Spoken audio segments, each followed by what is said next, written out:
नमस्कार, स्वागत है आप सभी का न्यूज इंडिया पर। आपके साथ मैं हूं आंचल कादियान। बुलेटिन की शुरुआत करते हैं बड़ी खबर के साथ और बता दें कि राम मंदिर प्राण प्रतिष्ठा से पहले पीएम नरेंद्र मोदी लगातार दक्षिण भारत के कई धार्मिक स्थलों पर पहुंच रही है। इसी कड़ी में पीएम नरेंद्र मोदी ने आज तमिलनाडु के श्री रंगनाथ मंदिर में पहुंच करके पूजा अर्चना की, तो वहीं पर श्री रंगम में रामायण से जुड़े प्राचीन मंदिर श्री रंगनाथ स्वामी मंदिर में पूजा अर्चना की और विद्वानों से कब रामायण का पाठ सुना। आपको बता दें कि तमिलनाडु के इस प्राचीन मंदिर में आने वाले पहले प्रधानमंत्री पीएम नरेंद्र मोदी है। वहीं पीएम मोदी ने रामेश्वरम में भव्य रोड शो भी किया है, जहां लोगों ने उनका जोरदार स्वागत किया।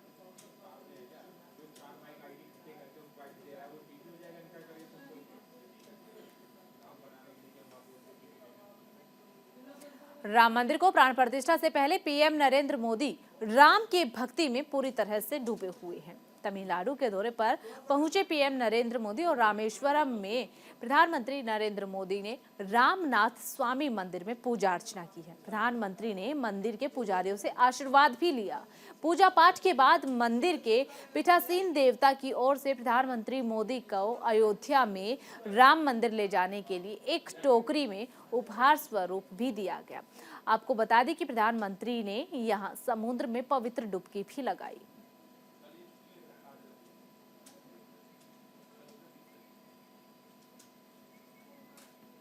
राम मंदिर प्राण प्रतिष्ठा से पहले प्रधानमंत्री नरेंद्र मोदी ने विशेष अनुष्ठान कर रहे हैं और आपको बता दें कि इसी कड़ी में प्रधानमंत्री नरेंद्र मोदी अलग अलग राज्यों के दौरे के दौरान मंदिरों में जाकर के पूजा अर्चना भी कर रहे हैं। आज पीएम नरेंद्र मोदी ने रामेश्वरम के रामनाथ स्वामी मंदिर में श्री रामायण पारायण कार्यक्रम में भी हिस्सा लिया, पूजा अर्चना की, पुजारियों से भी आशीर्वाद लिया और भजन भी सुना।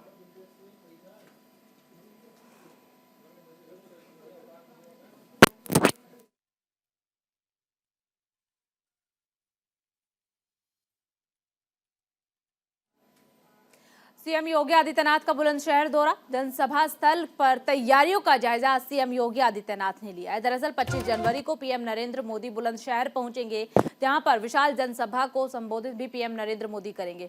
तो ऐसे में सीएम योगी आदित्यनाथ आज बुलंदशहर पहुंचे हैं। जनसभा स्थल पर तैयारियों का जायजा सीएम योगी आदित्यनाथ ने लिया है। सीएम योगी आदित्यनाथ ने अधिकारियों को दिशा निर्देश भी दिए। परियोजनाओं का लोकार्पण, शिलान्यास भी पीएम नरेंद्र मोदी जब 25 जनवरी को बुलंदशहर पहुंचेंगे उस वक्त पीएम नरेंद्र मोदी की तरफ से किया जाएगा। 25 जनवरी के कार्यक्रम की पूरी तैयारी है, ये सीएम योगी आदित्यनाथ की तरफ से कहा गया। संगठन प्रशासन ने ली जिम्मेदारी और मिलकर के पूरी तैयारियां की है। सीएम योगी आदित्यनाथ ने आज बुलंदशहर जाकर सभी तैयारियों का जायजा लिया।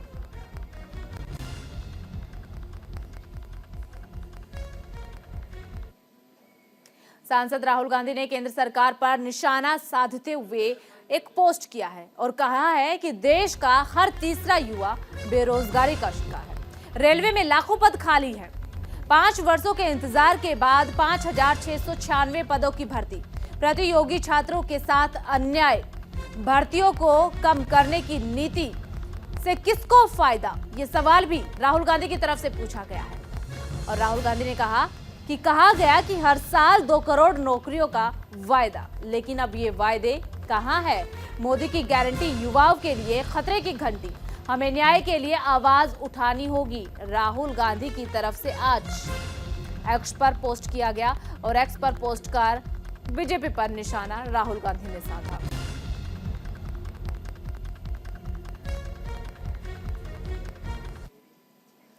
तो उधर बीजेपी में शामिल हुए अशोक तंवर, आपको बता दें कि बीते दिनों ही अशोक तंवर ने आम आदमी पार्टी से इस्तीफा दिया था। आज सीएम मनोहर लाल ने अशोक तंवर को सदस्यता दिलाई है। भारतीय जनता पार्टी के राष्ट्रीय महासचिव अरुण सिंह भी इस दौरान मौजूद रहे। आपसे अशोक तंवर ने इस्तीफा दिया था। हरियाणा के सीएम मनोहर लाल का बयान भी इस दौरान सामने आया। उन्होंने कहा कि अशोक तंवर का बीजेपी में स्वागत करता हूं। हरियाणा के विस्तार के नाते आज बड़ा दिन है। अशोक तंवर समर्थकों के साथ पार्टी में शामिल हुए।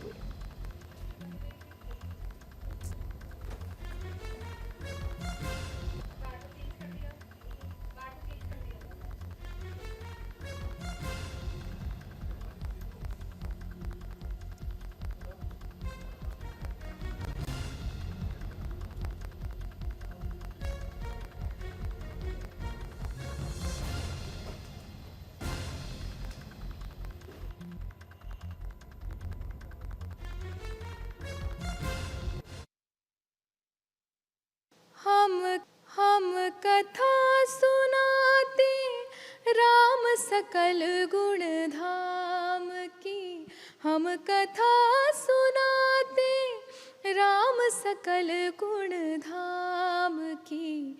ये रामायण है पुण्य कथा श्री राम की, ये रामायण है पुण्य कथा श्री राम की। प्राण प्रतिष्ठा को लेकर तैयारियां तेज, सिर्फ 2 दिन अभी बचे हैं और ऐसे में तैयारियां और भी ज्यादा तेज कर दी गई है। रामलला की प्राण प्रतिष्ठा को लेकर अयोध्या में सुरक्षा पुख्ता कर दी गई है। लता मंगेशकर चौक पर एटीएस कमांडो तैनात, अयोध्या में चप्पे चप्पे पर भारी पुलिस बल की तैनाती, एंटी ड्रोन सिस्टम की भी तैनाती की गई।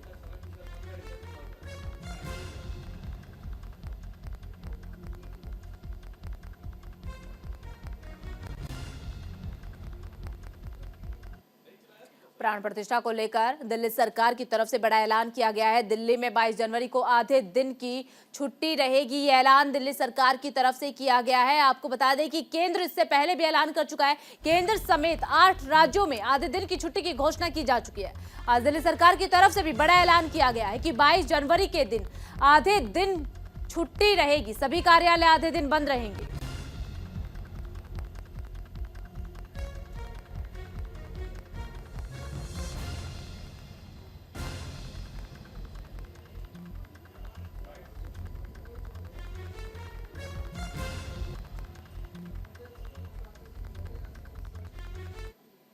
उत्तर प्रदेश के कानपुर के कल्याणपुर में भजन संध्या का आयोजन हुआ, जिसमें मुस्लिम समाज के लोगों ने भी बढ़ चढ़ करके हिस्सा लिया है। कल्याणपुर के गोवा गार्डन में हुए राम भजन में कार्यक्रम में मुस्लिम समाज के लोग भी शामिल होकर के हिंदू मुस्लिम एकता का संदेश उनकी तरफ से दिया गया।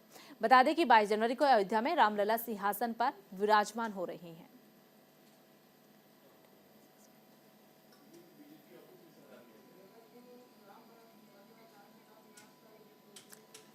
तो देखिए, हिंदू मुस्लिम एकता का संदेश दिया गया। भजन संध्या में मुस्लिम समाज के लोगों ने भी बढ़ चढ़कर के हिस्सा लिया। 22 जनवरी को प्राण प्रतिष्ठा होनी है और जहां पर जिक्र हिंदू मुस्लिम एकता का आ जाता है तो इकबाल अंसारी को भी हर जगह याद किया जाता है। इकबाल अंसारी वो इंसान जो सुप्रीम कोर्ट में याचिका दायर करने के लिए पहुंचे थे मुस्लिम पक्ष की तरफ से, लेकिन आज वो भी रामलला की प्राण प्रतिष्ठा का बेसब्री से इंतजार कर रहे हैं।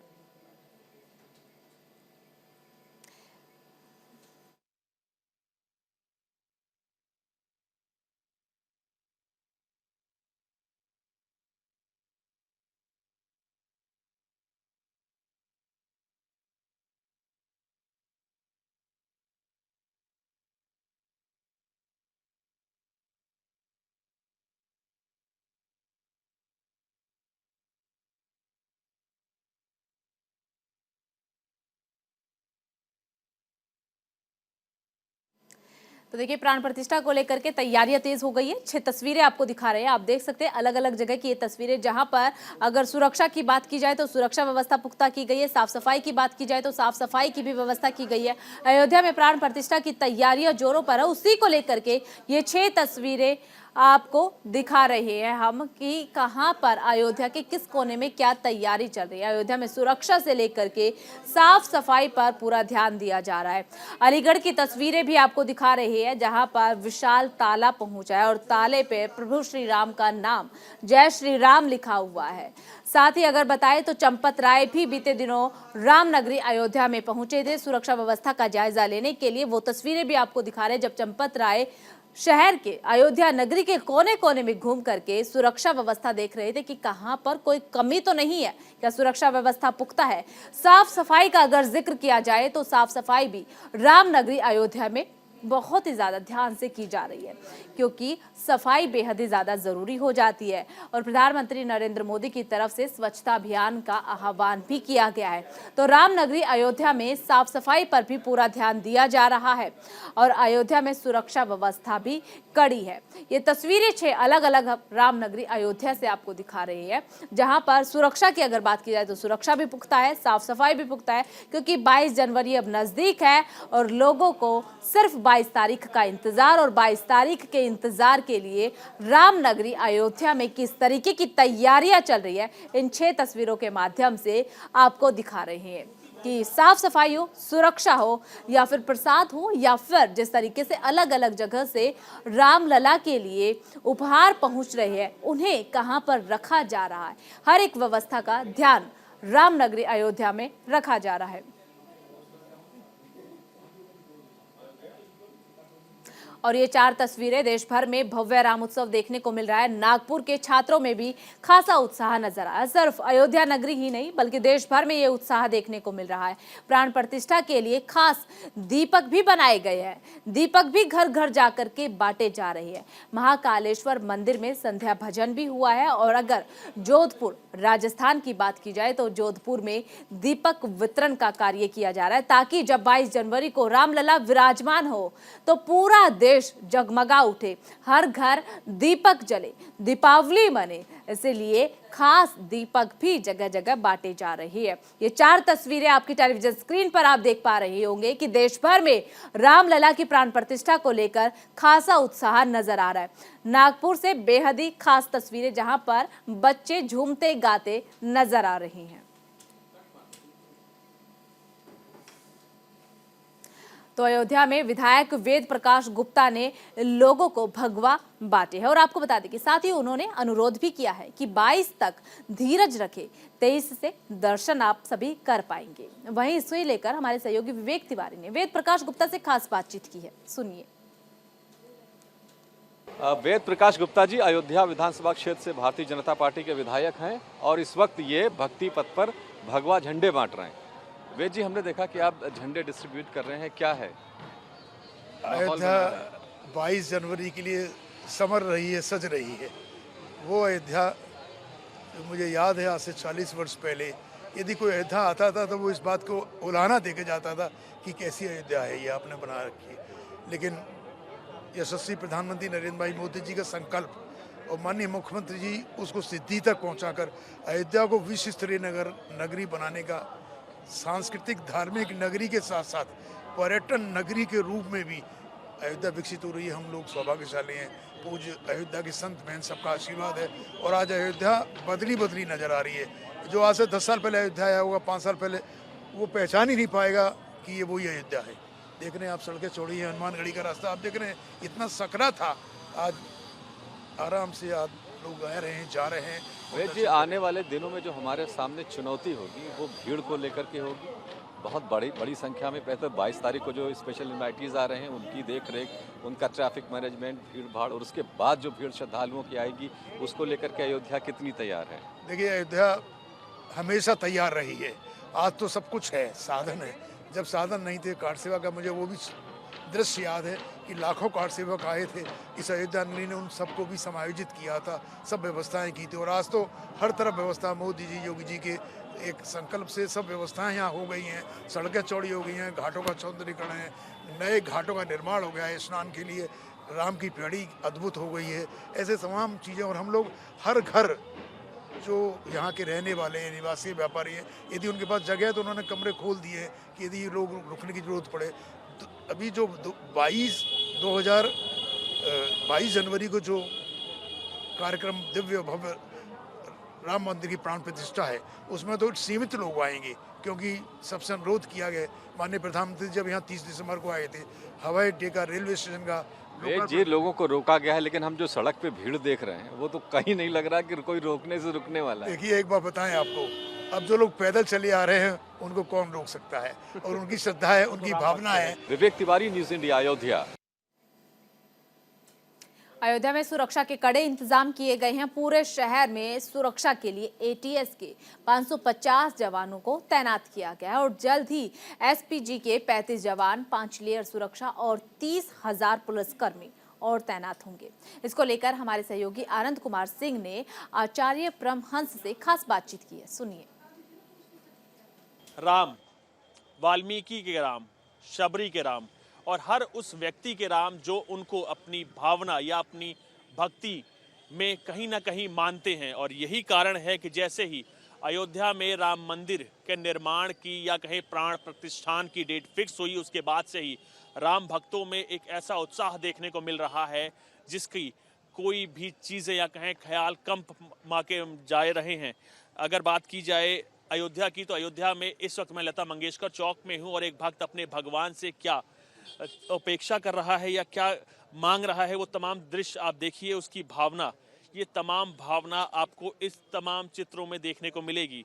दरअसल अगर इस चित्र की बात की जाए तो ये पूरी तरह से रेत से बना है और ये उस वक्त का चित्र है जब राम लंका पर चढ़ाई करने के दौरान सेतु का निर्माण कर रहे थे, तब गिलहरी आकर उनको ये एक पत्थर देती है जो राम सेतु में रखा जाता है और आप तमाम चीजें देखेंगे। उसके बाद हनुमान और कहीं ना कहीं प्रधानमंत्री नरेंद्र मोदी भी इस तस्वीर में देखने को मिलेंगे। इस तमाम चीजों की अगर बात की जाए तो रुपेश सिंह इसको बना रहे हैं, आइए उनसे बात करने की कोशिश करते हैं इस तमाम चीजों को लेकर। सर, ये जो निर्माण कर रहे हैं इसका उद्देश्य क्या है और कितने दिनों में बना है? उद्देश्य, भगवान रामलला अपने मंदिर में विराजमान हो रहे हैं। 500 वर्षों की तपस्या पूर्ण होकर सभी राम भक्तों की, और राम मंदिर का पूर्ण निर्माण हो गया है। रामलला का इंतजार हो रहा है, वो इंतजार की घड़ी भी समाप्त हो गई है, कल होना है। उसको, उस खुशी को जाहिर करने के लिए मैं कलाकार, जहां पूरा देश श्रमदान करने के लिए अलग अलग विधा में, जो जिस विधा में है अपना समर्पण और श्रमदान कर रहा है, मैं कलाकार हूं। और गिलहरी की तरह इसमें हमने कलाकृति में गिलहरी और राम सेतु का कलाकृति बनाया है, और वो राम सेतु और गिलहरी का प्रसंग यही है, उसी के प्रकार से यह मंदिर का भी निर्माण है कि जिस प्रकार गिलहरी ने अपना समर्पण राम सेतु में दिखाया था, उसी प्रकार राम मंदिर में, रामलला के दिव्य और भव्य मंदिर के निर्माण में सभी राम भक्त और कार सेवकों का बलिदान के फलस्वरूप यह मंदिर निर्माण हो पाया है। और इस राम सेतु में उस कालखंड में, त्रेता युग में, जो इंजीनियर हुआ करते थे, जो शिलाओं पे राम नाम लिख देते थे तो शिलाएं तैरने लगती थी पानी में, और पुल का निर्माण आसानी से हो सका। इस कालखंड में, इस युग में, वो नल नील के रूप में मैं अपने प्रधानमंत्री आदरणीय नरेंद्र मोदी जी को और अपने मुख्यमंत्री आदरणीय योगी जी को उकेरा है। अभी हम